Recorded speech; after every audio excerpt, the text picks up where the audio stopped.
پہچان نہیں سکتے، قدر نہیں کر سکے اس شخص کی جو کہ ہمارے درمیان موجود ہے، ہماری اصلاح کے لیے، ہمارے بہتری کے لیے، ہمارے نجات کے لیے، بلکہ اس کے برعکس ہم اس سے زیادہ فتنے میں پڑ گئے اور ان چیزوں کو ڈھونڈنے میں پڑ گئے جو کہ شاید ایگزسٹ بھی نہیں کرتی.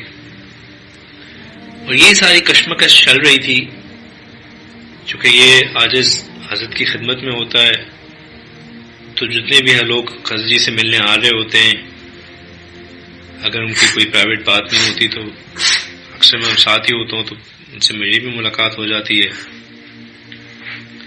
تو صبح فجر کے وقت نماز کے بعد ایک بندہ ملنے آیا حضرت جی سے، تو ہم 4-5 لوگ بیٹھے ہوئے تھے. تو حضرت جی نے اس کو کہا کہ آپ ذرا، ہمیں کہا کہ آپ ساتھ ہو جائیں، اور اس بندے کو کہا کہ جو آپ نے مجھے خط میں لکھ کے بتایا تھا وہ ان سب ساتھیوں کو بھی بتائیں.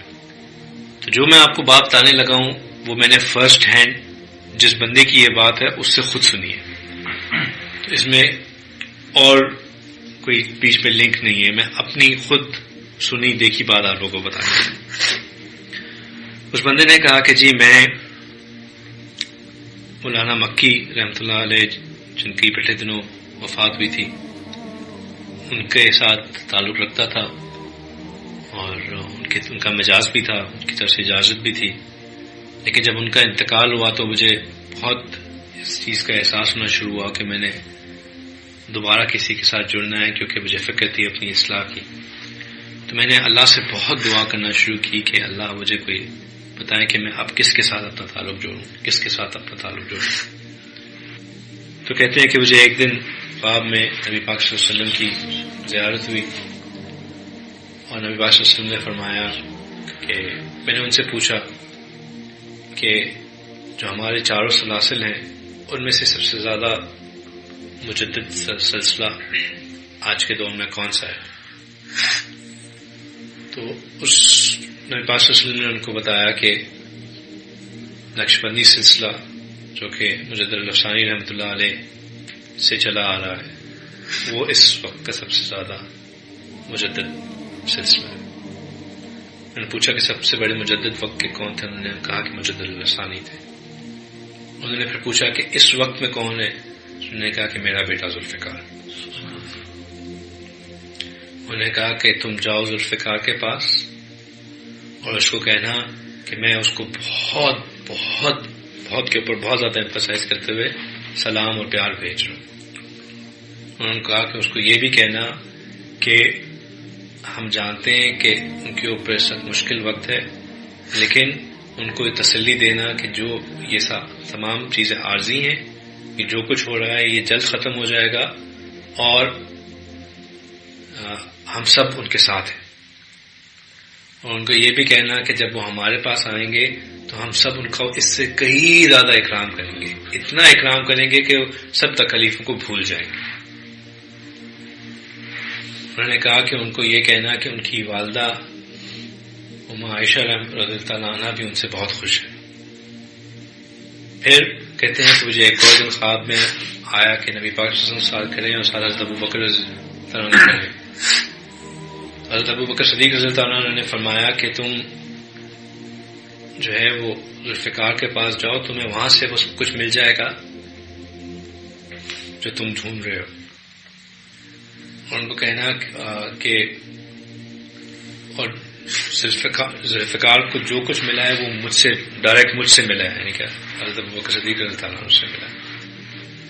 اور یہ کہنا کہ جس قدر محبت وہ اللہ سے کرتے ہیں، جس محبت سے وہ اللہ کا نام لیتے ہیں، کہ تمہارا دل چاہتا ہے کہ ہم جس محبت سے وہ اللہ کا نام لے رہے ہوتے ہیں ان کے لبوں کو چوم لیں. ایک دو اور باتیں بھی کی جو مجھے ابھی یاد نہیں آ رہی. پھر انہوں نے حضرت جی نے جب انہوں نے یہ باتیں بتا دی، حضرت جی نے کہا کہ میں جب 5ویں جماعت میں تھا تو مجھے ایک خواب آیا کہ جیسے میں نے اپنے ہاتھ میں ایک قلم اٹھایا ہوا ہے، ڈنڈا اٹھایا ہوا ہے، اور میں ایک میدان جنگ میں ہوں، اور پھر میں نے دیکھا کہ جیسے ایک تلوار آئی اور اس نے مجھے کاٹ دیا اور میں شہید ہو گیا. تو میں تو چھوٹا تھا، مجھے خواب کی سمجھ نہیں آئی. تو میں نے وہاں پہ کوئی مفتی صاحب ہوتے ہیں ان کا نام لیا, ان سے پوچھا تو انہوں نے کہا کہ تم جو ہے وہ نقش بندی سلسلے میں بیعت ہو گئے اور تم سے اللہ تعالیٰ بہت کام لیں گے. تو انہوں نے کہا کہ لیکن میں نے تو دیکھا ہے کہ میں کٹ گیا ہوں, شہید ہو گیا ہوں. تو انہوں نے کہا کہ ہاں اس کا مطلب یہ ہے کہ تمہیں اس سلسلے میں فنائیت نصیب ہوگی اور تم سے اللہ تعالیٰ, کٹنے کا مطلب یہ ہے کہ تمہیں فنائیت نصیب ہوگی, اللہ تعالیٰ تم سے بہت کام لیں گے. کہتے ہیں پھر ایک دفعہ میں شاید 8ویں 9ویں جماعت میں تھا, تو جماعت والے ان کے ایریا میں آئے. انہوں نے جس طرح جماعت والے کہتے ہیں کہ رات کون مسجد میں گزارے گا, تو کوئی ہاتھ نہیں اٹھا رہا تھا, تو حضرت جی نے ہاتھ اٹھا دیا کہ میں آپ کے ساتھ گزاروں گا. گھر جا کے والدہ سے اجازت لی تو والدہ نے کہا چلو اگر مسجد میں گزارنی ہے تو چلے جاؤ. مسجد چلے گئے. مسجد میں انہوں نے جا کے فیصلہ کیا کہ جی میں تو ساری رات نفل پڑھتے ہوئے گزاروں گا.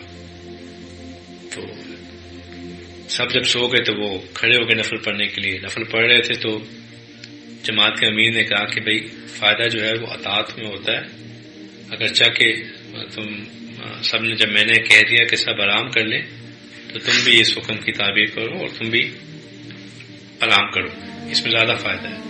حضرت جی کہتے ہیں کہ میں بات تو مان لی لیکن میرا دل تھا کہ میں نفل ہی پڑھتا رہوں. خیر میں سو گیا. کہتے ہیں اس خواب میں پھر مجھے حضرت ابوبکر صدیق رضی اللہ عنہ کی زیارت ہوئی, اور حضرت ابوبکر صدیق رضی اللہ عنہ نے میرے قلب پہ انگلی رکھ کے اللہ اللہ اللہ کیا. تو کہتے ہیں کہ جب مجھے ایسے کیا تو جیسے میرے پورے جسم کے اندر سے کرنٹ سے گزرا, میں جاگ گیا. کہتے ہیں کہ پھر میں نے یہ خواب جو ہے حضرت بابو جی عبداللہ رحمۃ اللہ علیہ کو خواب خط میں لکھا. تو انہوں نے مجھے کہا کہ تمہارا قلب حضرت ابوبکر صدیق رضی اللہ عنہ نے جاری کر دیا ہے, اگر اب تم نے زندگی ہدایت کے اوپر گزاری تو اللہ تعالیٰ تم سے دنیا میں بہت کام لیں گے. اچھا, پھر اس بندے نے کہا کہ میں نے خواب میں حضرت ابوبکر صدیق سے یہ بھی پوچھا کہ مجھے پتہ کیسے چلے گا کہ میں صحیح ذوالفقار کے پاس پہنچ گیا. تو انہوں نے کہا کہ جب تم ان کے پاس جاؤ گے تو ابھی آپ اس کے صحن میں داخل ہی ہوئے ہوں گے تو آپ کو بلا لیا جائے گا. وہ بندہ کہتا ہے کہ جب میں صحن میں داخل ہوا مسجد کی تو مولانا ذیشان صاحب میرے پاس آ گئے کہ آپ کو حضرت جی بلا رہے ہیں. اب یہ ساری باتیں میں نے فرسٹ ہینڈ اس بندے سے سنی. باتیں بتانے کا مقصد یہ نہیں ہے کہ میں آپ لوگوں کو کوئی پروف دے سکوں. باتیں بتانے کا مقصد یہ ہے کہ ہم اپنے اوپر افسوس کر سکیں کہ ہم کس قدر کفران نعمت میں پڑے ہوئے, کہ اس وقت میں اللہ تعالیٰ نے ہمیں کس کے ساتھ جوڑا, اور اگر پھر بھی ہم اپنے آپ کو نہ بچا سکے, پھر بھی ہم اپنے آپ کو نہ بدل سکے, پھر بھی ہم اپنے آپ کے اندر تبلیغی نہ لا سکے, تو ہم سے بڑا شکی و بدبخت کون